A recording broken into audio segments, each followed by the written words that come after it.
so clearly, Alana. And also now you have a new album, Black Velvet, 2 or 3 years old now, so it's not that new. newish. My current release, yes. Yes, and it's independent, right? Well, once I spent well over $250,000 creating it, I needed to find a home. So the only home that was willing in Canada was an indie label, and so I signed with them. And I have no regrets. They're a great label, but nobody had any money to fund it because they were busy buying a new record label. It was Linus Entertainment, and they were purchasing True North Records. So all the budget was kind of on hold. And so Alana, now I just played the song Trouble, and I love how feisty you are, and I love your bluesy nature.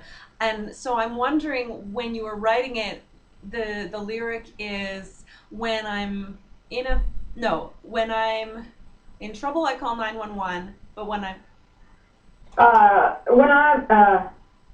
dial 911 when I'm in a fix. When I need you, baby, I call 666. So, the way I dealt with when I believed, this is a really lengthy subject, but I'll try and shorten it. When I believed then in such things as curses, I truly believed. I gave power to that belief, which only fueled and attracted all things dark. So as powerful as a person is inside to attract whatever to themselves, is as powerful as what it is they attract. So in believing in curses, I attracted the very thing that I believed in to kind of set me off the plot, or to rock my boat a little bit, and maybe scare me. And what happened was I learned through wiser heads that the belief in a curse is what feeds it. There is no such thing as curses. There is no God that has given a human that much power to wield until death do us part and beyond, unless we as humans allow it to become a God belief. and so Alana, the last time we spoke, you had talked about your involvement with spiritualism. Now I'm wondering, is that the actual movement of spiritualism, or were you using that word as generally to mean spirituality? You mean what word? Spiritualism, because there is a type of religion type, or a belief system. Correctly, I just simply mean I was allowing the message to come out of me in a funny way about the crossroads and Robert Johnson, and using the devil. Well, ironically, someone I know who believes in curses, who believes they have been besieged by them, they thought it was a fabulous song. I wish I could say who it was, but it would not be very fair of me to use their name, but someone very impressive. And they said, holy wow, that's amazing, that's amazing, that's amazing. And then when I said, oh yes, it's a song about the devil, suddenly you can't play that, forget it. They just completely wrote it off their list. And I went, whoa, you got a problem. Interesting. So when I heard the song, I assumed that it was, because the video is quite fun. It's this girl, I don't know, she's got a bag of money somehow, and the cop's there and she's seducing him. I mean, she's a bad girl. Filmmaker Alan Saulnier, who very generously with his crew did a fabulous little video. He did a great little video. I'm so happy with that video. It's great. I really loved it. And so I assumed that the 666 was just some bad boy in your life. I didn't realize it was. It would have been my direct relationship with the bad boy of all bad boys. And just because I don't believe curses exist doesn't mean I don't believe that bad boys don't exist in the spiritual realms. But why on earth would we want to feed them our energy by drawing, like I drew so much energy to the dark side by believing in it, by celebrating it, by being obsessed with it, being, what's the word, sensationalizing it.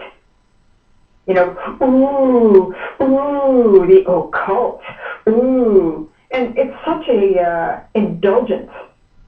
Mm. So I'm curious, Alana, though, did anything positive come from that? Because it seems like there's some wonderful lyrics that have come from that belief. I think that how you know how these young girls deal with their relationships in songs. Yes. I was dealing with my relationship with God in songs. After, when I first started out, it was all about love, sure. And then I found more interesting things to write about. And that particular song, it was sung so well. It was the demo, so I never had to sing it again. It was the first time it came out of my mouth in Nashville with the writers. So I just kept it, and we built the track around it because it just flew. It was like, I'll never be able to sing like that again. It was one of those moments. Oh, I love that. It is magic. I mean, the song is just, I love it. Sense. The dark side that I had believed in at the time when I wrote that song with those folks that helped me write it, in the deep dark south, served its purpose, and now is just a really fun thing. And ironically, it now parlays what I want to do with my next creative venture for all to see. That's how I left off in the last record, and that's where I'm going to pick up on the next one. So, are you able to reveal any of that, or is it hush hush right now? Oh, I don't have a label for it. I'm not going to release on an indie label because, things are changing so drastically, and now what we have at our fingertips to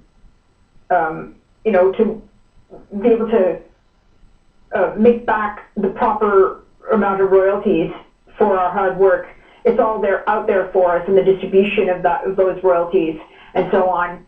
Provided you can present the album, the record. So once I figure how I'm going to or who I'm going to collaborate with on my next venture, I might do things quite a bit differently than they were done in the past. But when you're not ready, don't be springing forward. I don't need a crash course. So, Alana, now you had a time at the time you wrote Trouble, you believed in curses and the occult, and so let's talk a little bit more about what your beliefs are now. It seems like, Years ago, oh wow, yeah. so it took that long for you to okay, and then That I learned today. 15 years ago, that's where you said what you pointed at was, what the occult, this, the that. 15 years ago, I was there, but I wasn't there 6 years ago. mm. 8. And so, do you have a specific belief system at this point, or how has it changed? Mm, changed drastically, and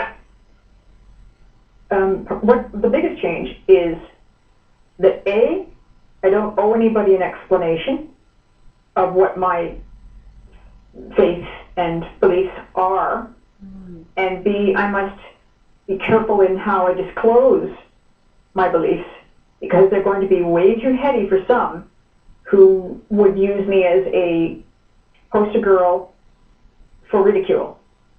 And I don't care to do that to either myself or my spiritual beliefs. Fair enough. So it sounds like you, at this point, are wanting to keep your beliefs quite private, close to your heart. I will allow some to escape, but they must only do so naturally when what is in front of me is called for. I won't go beyond the call of duty because it just gets me into trouble, and I don't need it. And so, well, thank you, Alana, for being on the show and your willingness to share your practice. And I love that you lit candles before the show. And I'm curious now to know. I'm getting the sense that there's still some things that you're keeping to yourself, which of course is your prerogative. But I am really curious to know what you're working on next, because you did allude to that being the last Trouble kind of being an indicator of where your next jug band record with, I've written all the songs, and what I haven't written will yet get written. But it's a very raw, and what I'm waiting for is that spiritual quotient to kind of descend in my bones to, let's say, for lack of a better way of describing it, whatever descended into my voice or my blood or my being when I sang Black Velvet, which was so soulful and so honest. I would say it was my dormant spiritualism, but it was brought out in a very natural way.